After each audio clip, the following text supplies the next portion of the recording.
Hello friends, അപ്പോൾ എൻ്റെ പുതിയൊരു വീഡിയോയിലേക്ക് എല്ലാവർക്കും സ്വാഗതം. അപ്പോൾ ഫ്രണ്ട്സ്, നമ്മുടെ ഈ മഴക്കാലമായിട്ട് ഒരുപാട് ആളുകൾക്ക് അസുഖങ്ങൾ പടർന്നു പിടിക്കുന്നുണ്ട്. അപ്പോൾ എന്താണ് ഈ അസുഖങ്ങൾക്കൊക്കെ കാരണം? എന്താണ് ഇതിനൊരു പ്രതിവിധി? ഇതിനെക്കുറിച്ചിട്ടൊക്കെയാണ് ഇന്നത്തെ എൻ്റെ വീഡിയോ. അപ്പം നിങ്ങളോട് എനിക്ക് പറയാനുള്ളത്, ഈ വീഡിയോ നിങ്ങൾ അവസാനം വരെ സ്കിപ്പ് ചെയ്യാതെ കാണാൻ ശ്രമിക്കുക. അപ്പം നമുക്ക് തുടങ്ങാം. അപ്പോൾ ഇതിലെനിക്ക് ആദ്യമായിട്ട് പറയാനുള്ളത് എന്താണെന്ന് വെച്ചാൽ, നമുക്ക് അസുഖങ്ങൾ വരാൻ മെയിനായിട്ടുള്ള കാരണം കൊതുകുകളാണ്. ഈ കൊതുകുകൾ നമ്മളെ വന്ന് കടിക്കുന്ന സമയത്ത് ഡെങ്കിപ്പനി അതുപോലെയുള്ള ഒരുപാട് അസുഖങ്ങൾ നമുക്ക് വരാൻ സാധ്യതയുണ്ട്. അപ്പോൾ ഈ കൊതുകുകൾ എങ്ങനെയാണ് ഉണ്ടാകുന്നത്? ഒട്ടുമിക്ക ആളുകൾക്കും അറിയാമായിരിക്കും. എന്നത് അറിയാത്തവർക്ക് വേണ്ടിയിട്ടാണ് ഞാൻ പറയുന്നത്. നമ്മുടെ വീടിൻ്റെ പരിസരത്തും പിന്നെ പുല്ലുകൾക്കിടയിലൊക്കെ വെള്ളം കെട്ടിക്കിടക്കുന്ന സമയത്ത് ആ വെള്ളത്തിൽ ഇവ വന്ന് മുട്ടയിടുന്നു. അങ്ങനെ ഇവ പെറ്റ് വരികയിട്ട് നമ്മളെ തന്നെ വന്ന് കടിക്കുകയും ചെയ്യുന്നുണ്ട്. അപ്പോൾ അത് നമുക്ക് എങ്ങനെ തടയാം? അതിനായിട്ട് നമ്മൾ ചെയ്യേണ്ടത്, നമ്മുടെ വീടിൻ്റെ പരിസരത്തൊക്കെയുള്ള വെള്ളം കെട്ടിക്കിടക്കുന്നത് നമ്മൾ ഒഴിവാക്കാൻ ശ്രമിക്കുക. എന്ന് വെച്ചാൽ ചിരട്ട അങ്ങനെയുള്ളതൊക്കെ നമ്മുടെ വീടിന് പരിസരത്തുണ്ടെങ്കിൽ അതൊക്കെ ഒഴിവാക്കാൻ ശ്രമിക്കുക. അതിലൊക്കെ വെള്ളം കെട്ടിക്കിടക്കുമ്പോഴാണ് കൂടുതലായിട്ട് ഇവ വന്ന് മുട്ടയിട്ട് പെരുകുന്നത്. അപ്പോൾ അതൊക്കെ ഒഴിവാക്കാൻ ശ്രമിക്കുക. വെള്ളം കെട്ടിക്കിടക്കുന്നത് നമുക്ക് എങ്ങനെയും ഒഴിവാക്കാൻ ശ്രമിക്കുക. അതുപോലെ തന്നെ വീടിൻ്റെ പരിസരത്തൊക്കെ ബ്ലീച്ചിങ് പൗഡറൊക്കെ ഇട്ടിട്ടൊന്ന് വൃത്തിയാക്കാൻ ശ്രമിക്കുക. അത് അങ്ങനെ ചെയ്ത ഈ കൊതുകുകൾ പെറ്റ് പെരുകുന്നത് നമുക്ക് കുറയ്ക്കാൻ ശ്രമിക്കുക. പിന്നെ ഉള്ളത്, നമ്മുടെ അകത്തുള്ള വെള്ളത്തിൽ ഇവ വന്ന് മുട്ടയിട്ട് പെരുകുന്നതാണ്. അതിന് നമ്മുടെ വീടിൻ്റെ അകത്തുള്ള വെള്ളം സേഫായിട്ട് അടച്ചു വയ്ക്കാൻ ശ്രമിക്കുക. അപ്പോൾ ഇവ വന്ന് മുട്ടയിടില്ല.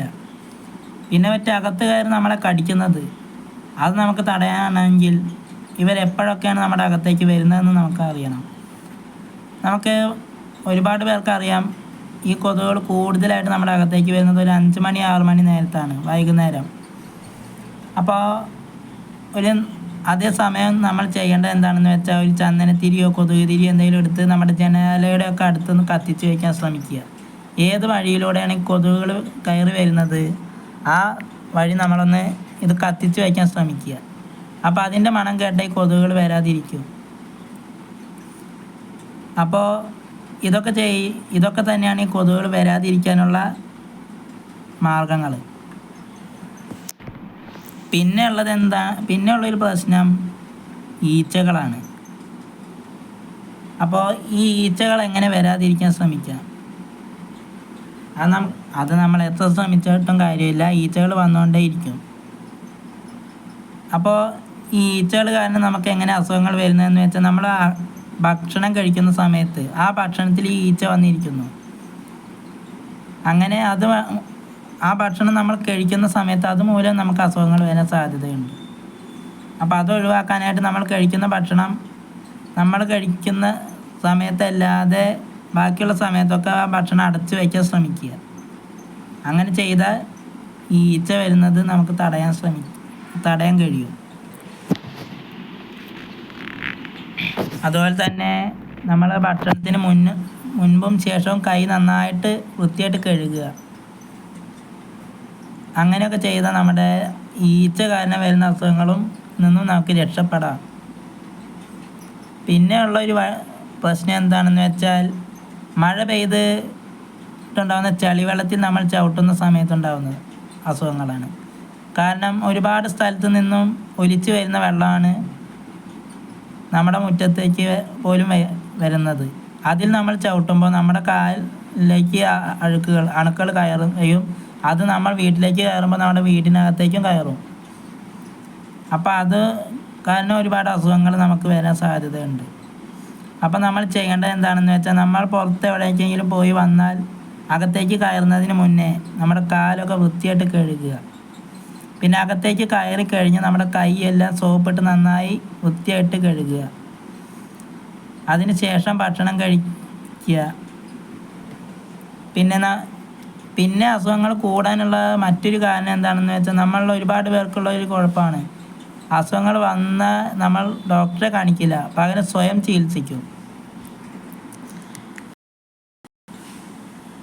അപ്പോൾ ഈ സ്വയം ചികിത്സ കൊണ്ടുണ്ടാകുന്ന പ്രശ്നം എന്താണെന്ന് വെച്ചാൽ വലിയ അസുഖങ്ങളെങ്ങാനും ആണെങ്കിൽ നമ്മൾ അത് സ്വയം ചികിത്സിക്കാൻ ശ്രമിക്കുകയും അവസാനം അത് തലയ്ക്ക് മേലെ എത്തുമ്പോൾ നമുക്കത് പ്രശ്നമായി മാറുകയും ചെയ്യും. അപ്പോൾ അതിനെക്കാട്ടിലും നല്ലത് ചെറിയ അസുഖം വരുമ്പോൾ പോലും നമ്മൾ ഡോക്ടറെ കാണിക്കാൻ ശ്രമിക്കുക, മെഡിസിൻസ് കൃത്യമായിട്ട് കഴിക്കാൻ ശ്രമിക്കുക. ഈ മഴക്കാലത്ത് ചെറിയ അസുഖങ്ങൾ വന്നാൽ പോലും നമ്മൾ കൃത്യമായിട്ട് ഡോക്ടറെ കാട്ടി മെഡിസിൻസ് കഴിക്കുക. ഇതൊക്കെ നമ്മൾ കൃത്യമായിട്ട് ചെയ്താൽ നമ്മുടെ ഈ മഴക്കാലത്ത് വരുന്ന അസുഖങ്ങൾ കുറച്ചൊക്കെ കുറയ്ക്കാൻ നമുക്ക് കഴിയും. അപ്പോൾ ഇതൊക്കെയാണ് ഇന്ന് എനിക്ക് പറയാനുണ്ടായിരുന്നത്. അപ്പോൾ എൻ്റെ വീഡിയോ ഇത്ര നേരം കേട്ട നിങ്ങൾക്ക് ഒരുപാട് നന്ദിയുണ്ട്. അപ്പോൾ നിങ്ങളെ ഈ വീഡിയോ ആദ്യമായിട്ട് കാണുകയാണെങ്കിൽ എൻ്റെ വീഡിയോ സബ്സ്ക്രൈബ് ചെയ്യുക, തൊട്ടടുത്തുള്ള ബെൽ ബട്ടൺ അടിക്കുക. പിന്നെ നിങ്ങളുടെ എന്തെങ്കിലും അഭിപ്രായങ്ങൾ ഉണ്ടെങ്കിൽ അത് കമൻറ്റ് ചെയ്ത് അറിയിക്കുക. അതുപോലെ തന്നെ എനിക്ക് പറയാനുള്ളത് ഇതെല്ലാവരിലേക്കും ഒന്ന് ഷെയർ ചെയ്ത് എത്തിക്കുക. എന്നിട്ട് ഇതിനെക്കുറിച്ചൊന്നും അറിയാത്ത ഒരുപാട് പേരുണ്ടായിരിക്കും. അപ്പോൾ അവർക്കും കൂടി ഇത് ഉപകാരപ്പെടട്ടെ. അതുപോലെ എൻ്റെ വീഡിയോ നിങ്ങൾക്ക് ഇഷ്ടമാവുകയാണെങ്കിൽ ഒന്ന് ലൈക്ക് ചെയ്യുക. നിങ്ങളുടെ സപ്പോർട്ടാണ് എനിക്ക് വലുത്. അപ്പോൾ നിങ്ങളുടെ സപ്പോർട്ട് ഇനിയും അങ്ങോട്ട് പ്രതീക്ഷിക്കുന്നു. അതുകൊണ്ട് ഞാൻ എൻ്റെ വീഡിയോ നിങ്ങളോട് എല്ലാവരോടും നന്ദി പറഞ്ഞുകൊണ്ട് എൻ്റെ വീഡിയോ ഞാനിവിടെ നിർത്തുകയാണ്. അപ്പോൾ ഈ മഴക്കാലം നമുക്ക് അസുഖമില്ലാത്തൊരു നല്ലൊരു കാലമായി മാറട്ടെ എന്ന് പ്രാർത്ഥിച്ചുകൊണ്ട് ഞാൻ ഈ വീഡിയോ ഇവിടെ നിർത്തുന്നു. എല്ലാവർക്കും ബൈ.